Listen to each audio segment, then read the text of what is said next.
Salut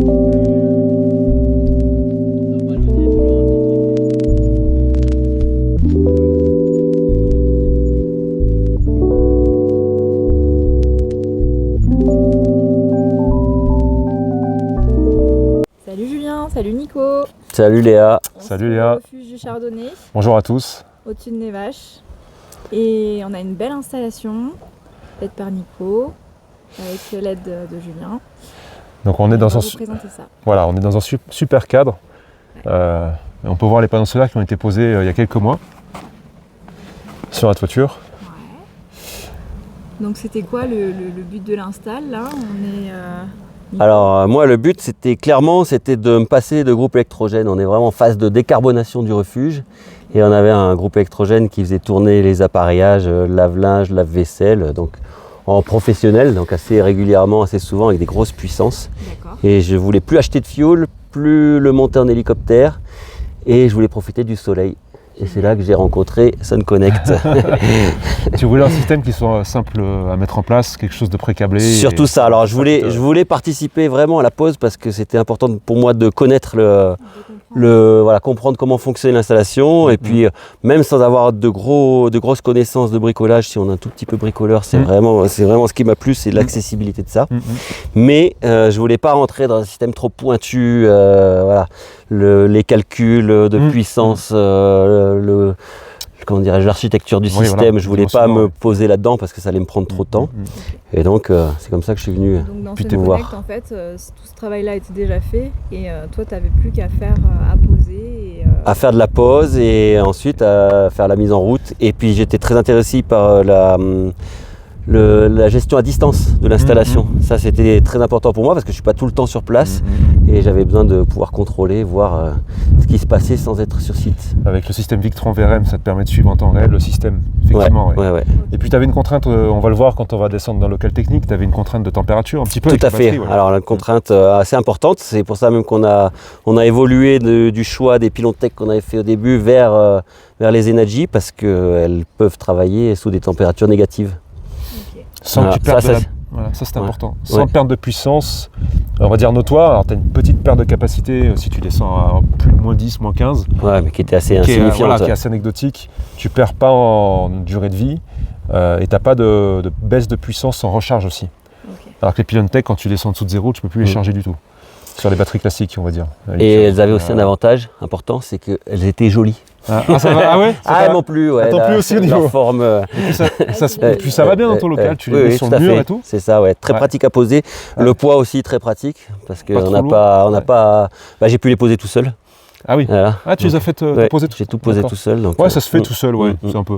Et puis après, donc la livraison du matos, là j'imagine que tu as fait hélico. Tout est monté en hélico, ouais. On n'a pas de service, nous, encore propre de livraison en hélico. Un jour, peut-être. Peut-être un jour. Écoute, après cette vidéo, peut-être. Si on fait tous les refuges de la carré, comme tu dis. C'est ça. Donc super. Bon, super. On va aller voir dans le local technique. Allez, tu nous suis. C'est parti. De toute façon, tu es obligé de nous suivre.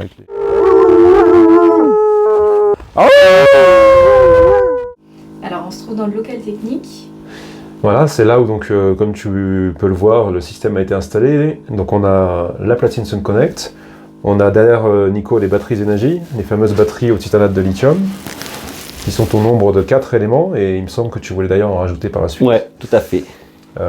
Système modulable, donc on peut monter jusqu'à 12 batteries. Dans le local technique, on aura la place d'en mettre 4 de plus à un terme, c'est ce que tu voulais faire.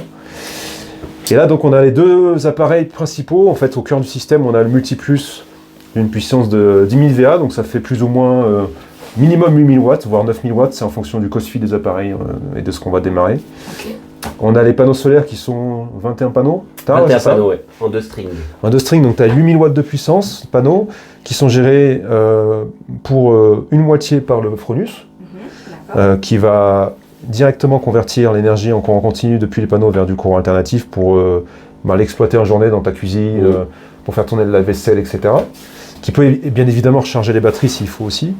Et l'autre partie qui est pilotée via le chargeur de batterie. Donc là, on a déjà les batteries. Je crois que tes batteries, elles sont au taquet ce matin à 9h. Oui, tout à fait. En 1 heure et demie, le parc est rechargé. On le descend aux alentours de 20-30% et en 1 heure et demie. Chaque nuit, tu le descends à 20%? Oui, tous les jours. On fait des gros cycles parce qu'on travaille avec. Donc du coup, on a des grosses consommations le soir avec les appareils. Et c'est sûr. Donc là, on a un lave-vaisselle professionnel donc qui fait quand même 2600 watts. Voilà. Et ensuite, la journée, quand on est en direct, donc le lave-linge peut tourner en plus. On utilise le solaire direct pour faire en plus du lave-linge. Et puis évidemment, tout ce qui est appareil de cuisine, mixeur et compagnie, et aspirateur. Voilà. Et bientôt, viendront se greffer là-dessus la chambre froide qui va être installée cet été. D'accord, ouais. On a fait des tests. Alors là, le système, on va dire qu'il est quasiment en veille parce que je sais pas si tu vois sur le tableau de bord en fait, du système qu'on a aussi à la cuisine que tu as mis pour que tes employés, enfin que l'équipe puisse surveiller. Puisse gérer la consommation. Ouais. Mais on constate que là, tu as quasiment juste le bruit de fond, tu as 300 watts, 380 watts. Donc vu que les batteries elles sont pleines depuis ce matin, on va dire que le Fronus il est quasiment en veille. Et tu as uniquement le chargeur solaire qui alimente en continu, puis qui met un peu d'énergie pour maintenir les batteries à flot. Mais on fera des tests, on a fait des tests tout à l'heure, enfin ce matin, on les refera tout à l'heure. On peut monter jusqu'à 8000 watts de puissance très rapidement, puisque là tu as des conditions idéales en fait. Tu as du soleil, tu as la neige, donc tu as une réflexion, tu as une réverbération sur les panneaux, tu as une température des cellules qui est assez basse, donc c'est parfait. Les 8000 watts tu les produis en fait. Avec tes 21 panneaux de 400 watts, tu as la puissance nominale. Donc tu as mis en routeur pour avoir la connexion du Fronus et du système. Et puis on peut voir les énergies, je sais pas si tu as pu les mettre en vidéo, mais donc on a toutes les... Puis tu as quand même le groupe électro, mais tu disais tu le fais tourner. Ah, le groupe électro, je l'ai fait tourner une fois, mais c'était quasiment du test. Voilà, et il est là en relève si effectivement il y a plus que 3 jours de mauvais temps, mais même vu la capacité que l'installation a de produire pendant le mauvais temps, on arrive quand même à faire tourner l'installation même sans soleil. Ouais, quand tu m'as dit que tu avais pas trop, tu avais un peu de nuages, tu étais à combien? 2000 déjà? Plus de 2000, ouais. Ouais, donc ça produit quand même. Et beaucoup de nuages, c'était vraiment... D'accord, ouais. La seule condition où on perd un peu, c'est quand il neige vraiment beaucoup et que là les panneaux se recouvrent. Ouais, effectivement, on perd la production, mais c'est vraiment... Tu vois, c'est là où on constate que les cellules que tu as, enfin tes panneaux solaires, ce sont des Jinko avec des cellules de type N. Et les cellules de type N, sans rentrer dans trop de détails techniques, elles sont capables de mieux réagir par faible irradiation. D'accord. Quand tu as un peu de nuages. Et on le constate là, tu vois, tu as quand même 2000 watts alors que tu as une couverture totale. Voilà, donc c'est quand même bien. Et à terme, ce qu'on va essayer de faire là pour le projet, pour le chardonnay, on est en train d'étudier la possibilité de coupler ta centrale IREM, ta centrale hydraulique, ta petite centrale hydraulique, sur le système aussi. Parce qu'aujourd'hui, elle fait quoi la centrale hydraulique? La centrale aujourd'hui, elle fait l'éclairage principalement du bâtiment et un petit peu d'appareillage de type réfrigérateur, ordinateur, ce genre de choses. Donc le projet, c'est de tout rassembler. De tout rassembler pour avoir une unité, puis une logique de création d'électricité. Puis quelque chose de plus rationnel en termes de pertinent. De pertinent en termes de contrôle, de coût, de tout. Quoi. Ouais, c'est ça. Ouais. En fait, le système est flexible. C'est comme on disait, on va étudier la possibilité. Alors, on va le voir, on va l'étudier avec IREM, le fabricant de la centrale. Comme disait Nicolas, de la mettre en fait en amont du système. Donc, en gros, le système va croire que c'est une sorte de... comme si tu étais connecté à EDF. Donc, je crois qu'elle fait 800 watts à ta centrale. Oui, entre 6 et 800 watts. Ouais. Donc, tu vois, ça te fait en fait une production linéaire toute l'année de 800 watts. En fait, ça fera la consommation de talons quasiment. Exactement, voilà, ça va te faire sauter la consommation de talons, tout à fait. Ce que tu voulais faire aussi, sortir une prise délestée qui chauffe en fait en local où tu mettrais, je sais pas, les chaussures des clients. Parce que malgré tout, on arrive quand même à produire beaucoup plus que ce qu'on a besoin, donc on essaye d'être le plus pertinent sur l'utilisation de ce qu'on produit qui est entre guillemets perdu. Notamment ici, on a beaucoup de besoins de chauffage et tout ça. Et si on arrive à chauffer cette pièce pour maintenir une certaine température pour les batteries, pour optimiser leur stockage, ça serait parfait. Ouais. Et tu pourrais peut-être aussi faire ta pièce où tu voulais chauffer et en plus, si on produit plus, effectivement, on fera un local séchage pour les clients qui puissent sécher leur matériel de montage. D'accord. Parce que c'est quand même modulable. En fait, avec 8, on peut rajouter 8 panneaux de plus. Tu as une deuxième entrée qui est pas prise. Là, tu vois, dans le tableau, il y a 3 sectionnaires pour les 3... Enfin, Actuellement, tu as 2 chaînes qui sont utilisées sur les 3 possibles. Donc on peut en mettre en fait une 3e. Donc là, on en a une qui est encore libre et on en a 2 qui sont actives. Donc on a conçu le système de manière à ce qu'on puisse rajouter encore entre 8 et 10 panneaux. Donc, ce qui est intéressant vraiment, c'est la modularité de ça, justement, de pouvoir créer une installation et qui va pouvoir évoluer. Et même pour gérer les coûts, ça permet d'étaler les coûts dans le temps. Ça, c'est vraiment. Ouais, c'est vrai, comme tes batteries aussi. Voilà, c'est ça. Exactement. Et là, on a 8 kWh de batterie, donc Zenergy, 2 kWh par tube, on va dire, à peu près un peu moins. Grosso modo, 8 kg. À terme, Nicolas veut en rajouter 4, donc ça fera 16 kWh, ce qui permettra d'avoir une plus grosse capacité tampon en journée. Et puis, comme on disait, rajouter la turbine en entrée, rajouter plus de panneaux. Donc voilà, c'est vraiment un système modulable qui va devenir une vraie centrale de production d'énergie où tu seras quasiment plus limité. Totalement indépendant, voilà. Totalement indépendante, et oui, et surtout ça c'est intéressant, avec un niveau de limite très très haut. C'est ça. Qu'on n'avait pas du tout avant et qui nous freinait sur le travail, sur l'utilisation dans le refuge, dans le bâtiment. Bah là, tu peux te dire, là tu es sur EDF, on va dire. Enfin, tu as une puissance qui est quasi. C'est mon EDF. C'est toi, c'est ça. Sachant qu'en plus, la petite astuce qu'on a quand on utilise en Fronius comme lui, c'est que lui, les 4000 watts potentiels de production journalière, enfin quotidienne, sont mobilisables sans passer du tout par les batteries. Donc ça fait que Nicolas, en fait, il peut taper dans le Fronius, entre guillemets, sans toucher aux batteries. Et s'il veut, on va dire, décharger les batteries, tu peux aussi aller au-delà. Donc en fait, tu peux cumuler les 10 plus les 4 là. Oui, ce qui est intéressant, c'est ça, c'est de pouvoir additionner les puissances.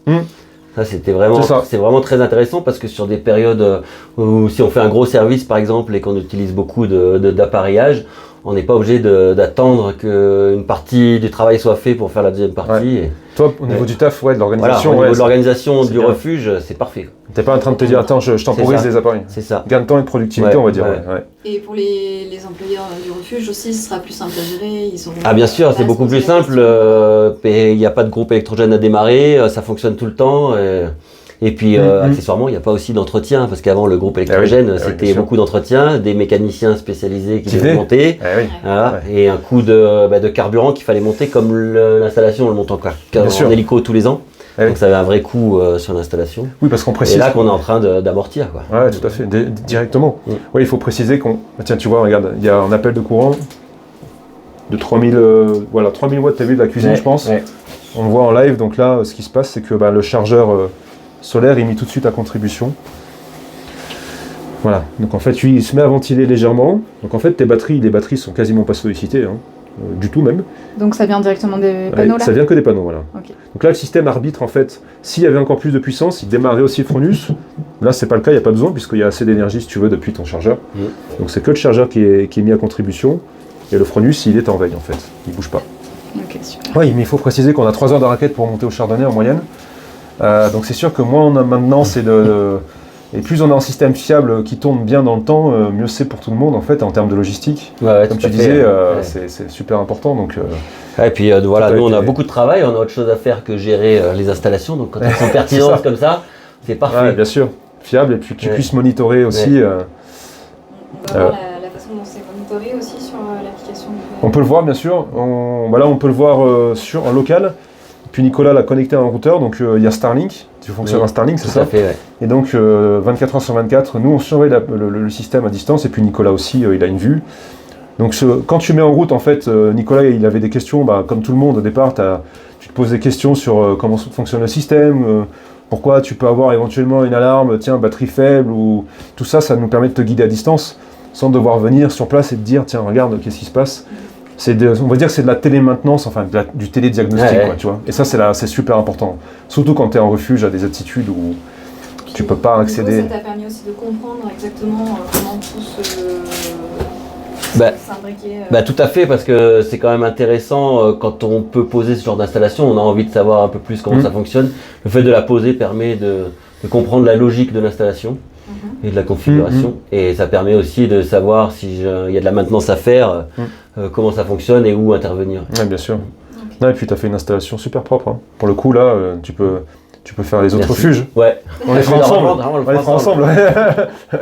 Tu peux aussi te convertir à tes heures perdues. Non, c'est bon. J'ai assez de travail. Il y a quand même une technicité que j'ai pas, et justement, ça c'est intéressant de pouvoir se reposer sur quelqu'un. Voilà, c'est un vrai métier, c'est pas non plus. Non, c'est sûr, c'est sûr. Non, mais ce qui était bien dans ton cas, c'est que quand tu nous as consulté, tu nous as dit voilà, j'ai tant de surface exploitable en toiture. Oui. En fait, il y a plusieurs manières de dimensionner un système, comme tu l'as dit. soit tu pars dans nombre de kilowattheures par jour, et puis à partir de là, tu déroules, tu prends ta pyramide, tu as ton socle, tu as kilowattheures jour, combien il faut de panneaux, combien il faut de batteries, ainsi de suite. Soit tu pars de l'inverse, tu dis bah j'ai tant de panneaux, je peux pas en mettre plus parce que tu es dans un parc protégé, tu peux pas faire ce que tu veux, tu peux pas mettre... La taille de la toiture aussi. Tout à fait. La taille de toiture, tu pourrais pas foutre 40 panneaux au loin. Donc Nicolas il m'a dit voilà, je peux mettre 21 panneaux, mets-moi les panneaux les plus puissants qu'on puisse mettre en full black. Et à partir de là, on déroule et puis on fait quelque chose de cohérent, quoi. Oui, et puis surtout, il faut bien voir que une installation elle a tendance à évoluer, donc ça permet aussi de préparer le futur, de faire comme ça. Ouais, bien Là, sûr, on a moins que ce qu'on a besoin, enfin on produit plus que ce qu'on a besoin, mais on sait que voilà, ça va évoluer dans le futur et on est serein, on n'a pas besoin de tout reprendre l'installation pour simplement rajouter un appareillage. Oui, bien sûr, même en termes de batterie aussi. Bon, bah super. Merci à vous, merci à toi Léa. Pour cette interview. Merci Nico. Tu continues à nous suivre, merci à vous pour l'écoute et puis à très bientôt pour d'autres vidéos qui vont suivre. Ciao.